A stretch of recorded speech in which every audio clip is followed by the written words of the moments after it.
No final do século XIX, a Itália vivia o drama da desordem social, política, econômica e cultural. Guerras, invasões, luto, fome, miséria.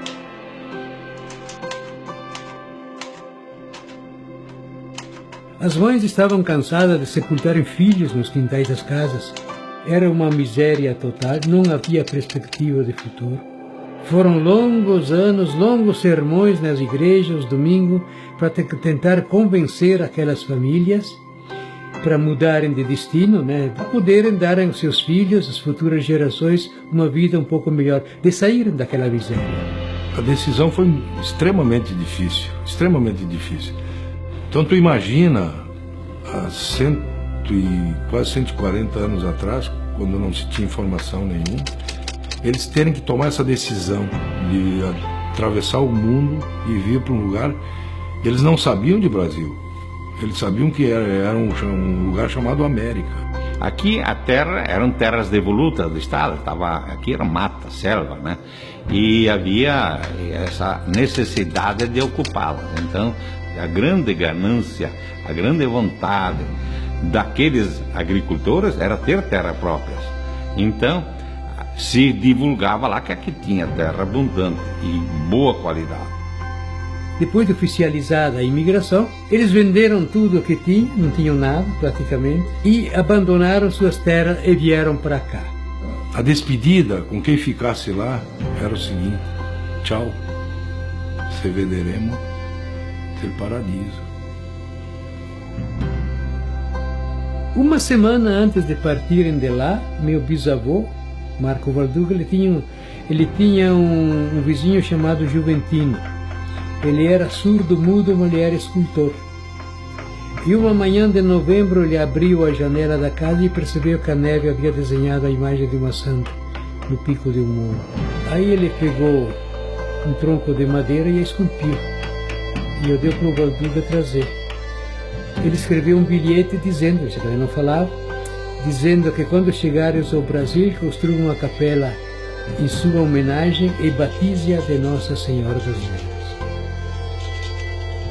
Em 1875, aqui chegaram as primeiras 40 famílias de lá de Vala Lagarina, da província de Trento, que se estabeleceram hoje da linha geral, que é de Santo Antônio até Tuiuti. E no ano seguinte vieram mais 18 famílias, também de Vala Lagarina, da província de Trento. Eram 18 famílias que se estabeleceram na linha 6 da Leopoldina, hoje Vale dos Vinhedos.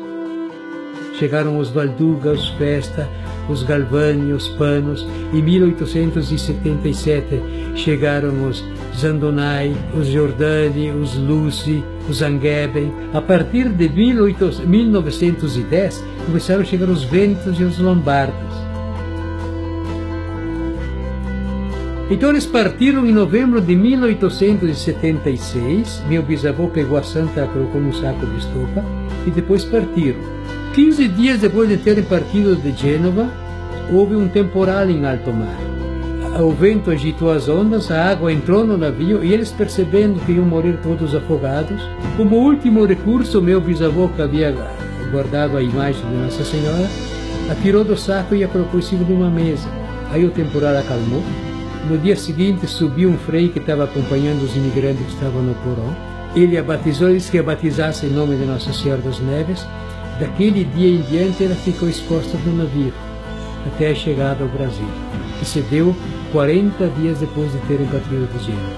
Se tu olhar pelo lado político, o governo italiano, quando o navio sumisse lá do horizonte, estava resolvido o problema deles. Se ele afundasse depois, não era mais problema dele. Porque a saída desses milhões de imigrantes, de italianos, permitiu a sobrevivência daqueles que lá permaneceram.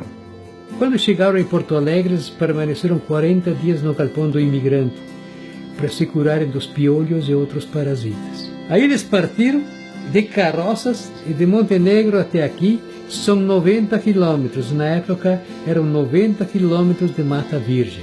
Então eles partiram e levaram 15 dias para chegarem aqui. Essa foi a chegada deles, em dezembro de 1876. Então, porque quando se fala em imigração italiana, Se fala em lágrimas, heroísmo, sangue, mas se fala do homem, do imigrante. A mulher, ela era mãe, ela era esposa, ela era enfermeira, ela era catequista, ela era psicóloga. Porque não era fácil sustentar 10, 12, 15, 18 filhos. E ainda ajudava o marido na colônia. Então se deve muito a esse desenvolvimento, a estrutura do início da colonização se deve muito à mulher imigrante. Cada família recebeu não, eles tiveram que pagar 24 hectares de terra, 220 metros de frente por 1.100 de fundos. Pagaram 240 mil reais e prazo 10 anos para pagar, com 11% ao ano de juros. Foi um verdadeiro desespero no início, porque a própria Igreja Católica havia convencido os imigrantes desde a Itália que quando chegassem aqui encontrariam toda a estrutura pronta. A verdade é que não encontraram nada, era mata virgem, sem dinheiro, sem estradas, sem escolas, governados por um povo que falava um outro idioma. Não tinha nada aqui, porque não existia um moinho, não existia uma serraria, não existia nada. E para agravar a situação, 3 anos depois de terem se estabelecido, houve uma epidemia de tifo. Moriam famílias inteiras. Então o começo foi muito difícil, foi um drama. Eles construíram as casas a 3, 4 metros de altura para protegerem as crianças das feras e dos índios. Abriram as toras, fizeram as tábuas, cobriram as primeiras casas com capim. Poucas ferramentas. Uma enxada, uma foice, um facão e nada mais do que isso, né? E ficaram, por assim dizer, entregues à própria sorte, né? As pedras que às vezes são consideradas obstáculos, não. Elas vão ser a base das casas, né?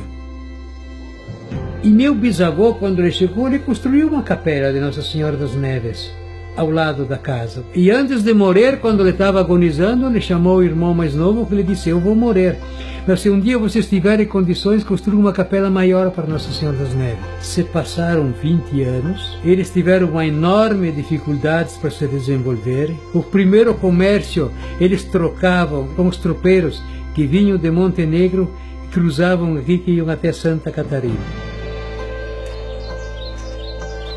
Porque as pareiras no início plantadas, o vinho era para subsistência.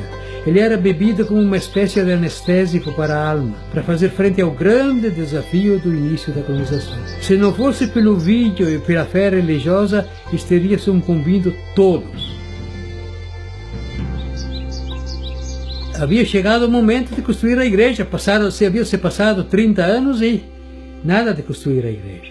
Era véspera de Natal de 1904, estava tudo pronto para erguer as paredes da igreja. E de dezembro até março não caiu uma gota d'água, foram 4 meses de estiagem. E como naquela época não era permitido nenhuma manifestação religiosa sem autorização do vigário, não houve mais nenhuma função religiosa, a igreja ficou 6 meses sem o vigário, e durante esses 6 meses também não caiu uma gota d'água. Então, 6 meses somado aos 4 de antes, foram 10 meses sem chuva. E eles queriam construir a igreja de alvenaria, só que agora não havia mais água para fazer a argamassa. Aí veio a autorização do arcebispo. Então, na véspera de Natal de 1905, a comunidade se reuniu onde tem os alicerces da igreja hoje, colocaram a santa no meio dos alicerces, se ajoelharam nas pedras e começaram a rezar. E meu avô Luigi Valduga, ele estava ajoelhado num canto dos alicerces. E durante a reza ele percebeu manchas de sangue nas pedras. Aquilo lá o atraía, ele não conseguia se concentrar na oração. Daí a pouco, olhando para o sangue, ele lembrou do vinho. Eu tenho a solução para construirmos a igreja. Vamos utilizar o vinho que temos nas nossas cantinas no lugar da água para fazer a argamassa. Eram 20 famílias. E cada família deu 300 litros de vinho, com 6 mil litros de vinho construíram a igreja. No dia 5 de agosto de 1907, o novo vigário da paróquia de Santo Antônio, padre Angelo Donato, veio e benzeu a igreja. E na grandeza de sua expressão, ela reúne os 3 elementos essenciais que fizeram frente ao grande desafio do início da colonização, que é o trabalho, o vinho e a fé. Aí os pareirais cobriram os vales com a cor da esperança, os filhos cresceram, casaram, constituíram novas famílias. Foi bom para nós, muito bom. Os imigrantes foi a oportunidade de viver. E aquela gente que saiu de lá com a roupa do corpo e construíram aqui um pedaço da bela Itália, né? Com progresso, trabalho, o DNA veio. Hoje, passados quase 140 anos, nós, os seus descendentes, sentimos orgulho em pertencer a um povo que tem passado, que mesmo diante do desafio mais desgraçado, mais impiedoso, eles jamais assumiram o fracasso. Porque eu vivi muito junto com meu avô e ele contava, quando ele contava um pouco, depois começava a chorar, aquilo que era aquilo lá.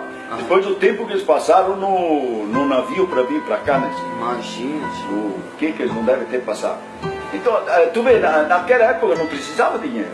Para que dinheiro tinha? Se produzia tudo em casa. Para poder comer, se alimentar e viver.